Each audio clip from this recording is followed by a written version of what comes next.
Now let me get to the rule here.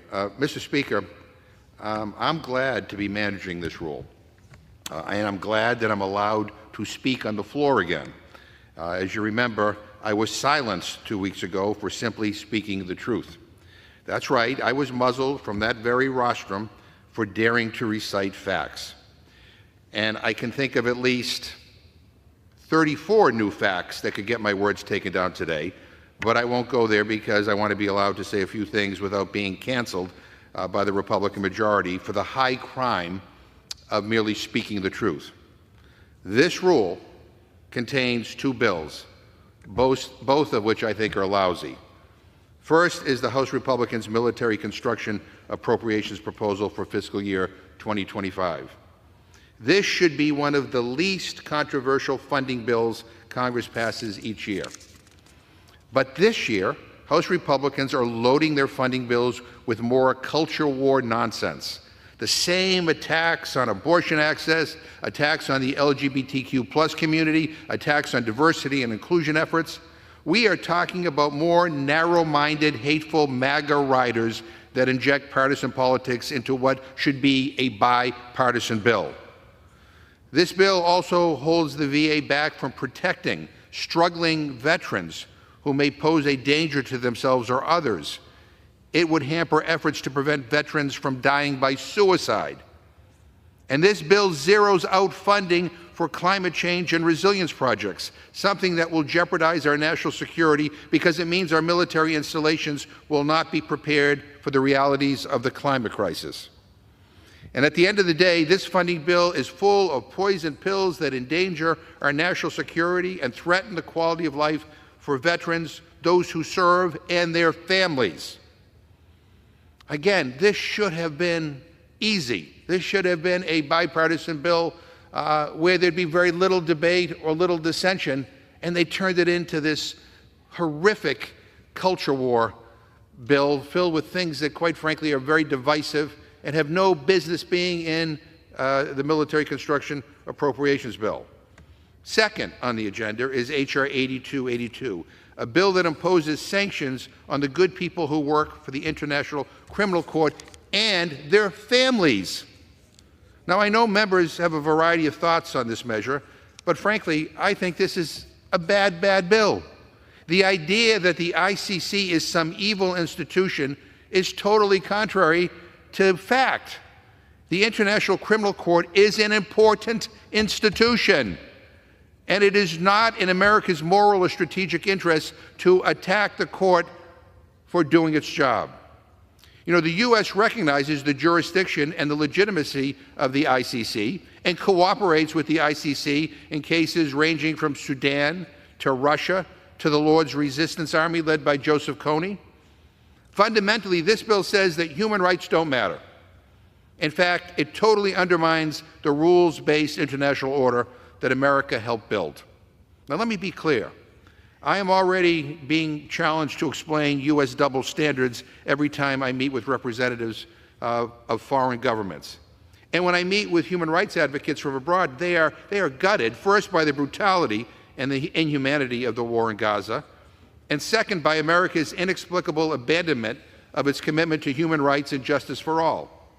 What better gift to China or Russia, our most significant adversaries, than for us to undermine the international rule of law and gut institutions of accountability that helped the U.S. create, that the U.S. helped create and work to consolidate for more than 75 years.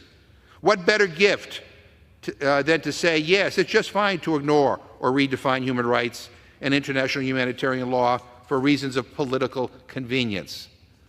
What should our reaction be? First, we should read the evidence contained in the ICC filing. Second, we should wait for the judges to actually rule on the warrant applications. We don't know what their decision will be, and when it comes down, if we disagree with it, we can say so. What is not okay is to attack the court's existence or threaten its personnel and their families. Republicans are already doing that in New York. It's wrong there, and it's wrong here. Finally, we should insist on credible, independent investigations of the crimes the ICC has alleged, which include, by the way, the unspeakable crimes committed by Hamas on October 7th. Surely, I hope everybody here supports the ICC's effort to hold Hamas accountable. We should also recognize the ICC's action for what it is. It's an urgent attempt at prevention. The ICC is urging Israel to change course and to stop the carnage against Palestinian civilians. It is calling upon the independent Israeli judiciary to investigate these alleged crimes and follow the evidence, no matter where it leads, before the worst unimaginable criminal charges become inevitable. Should this bill pass, it would completely isolate us internationally, including and especially from our closest allies. It would deepen accusations of hypocrisy that have already caused a mind-boggling level of damage to the reputation of the United States, our diplomacy, and the entire range of our soft power capabilities. And I'm just completely astounded by how little my Republican colleagues seem to even care about the massive ramifications of this bill. No hearing at all. No witnesses, no markup, no nothing. The Republican who testified last night in the Rules Committee had no clue what was even in the bill. He told us he wasn't on the Committee of Jurisdiction, but he is. He didn't even know what the text of the bill was because the text kept on changing multiple times. Is that how you conduct business in the People's House? My Republican colleagues have turned this place into a joke. They are making a complete and total mockery of the committee process. And on top of it all, we have another closed rule. Another closed rule. How pathetic. How pathetic. I mean, I get it. You may not care about the implications of some of the things that my friends say or what they bring on the floor, but at least try to go through the motions. You know, at least let's at least have a hearing. Let's have witnesses. Make believe like you care about the facts and that you're serious about legislating. Again, it's sad that this is the process that brings this bill to the floor, and with that, I reserve my time. Gentleman reserves. The gentleman from Pennsylvania is recognized.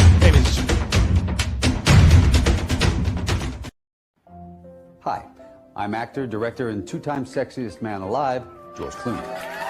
Science has given us unprecedented knowledge of the natural world, from subatomic particles to the majesty of space. Science enables us to cure diseases, to communicate across great distances, even to fly. Tragically, though, the volumes of invaluable knowledge gathered over centuries are now threatened by an epidemic of dumb idiots saying dumb. You know what this is? It's a snowball. So it's very, very cold out. Do you agree that Dumb there was... is highly contagious, infecting the minds of even the most stable geniuses.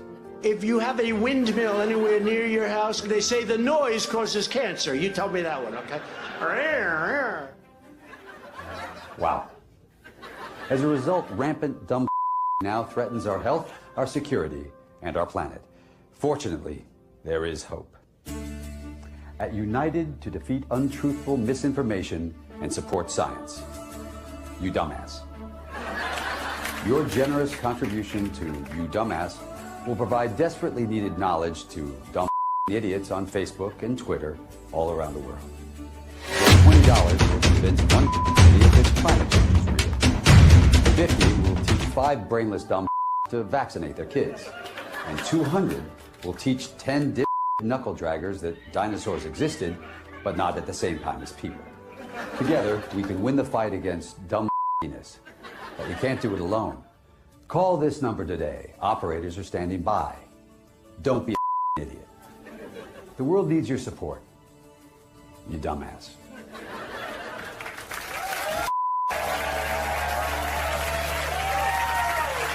Inside Donald Trump's prison cell, the surroundings are like any other small, enclosed space. The walls are gray concrete, and a narrow cot with a thin mattress is the only piece of furniture. A tiny metal sink and toilet combo sit in one corner, while a small barred window allows a sliver of natural light to filter in. The sound of clanking bars echoes through the air as guards patrol the hallway outside. What? What is... President Trump is 76 years old. He will die in federal prison.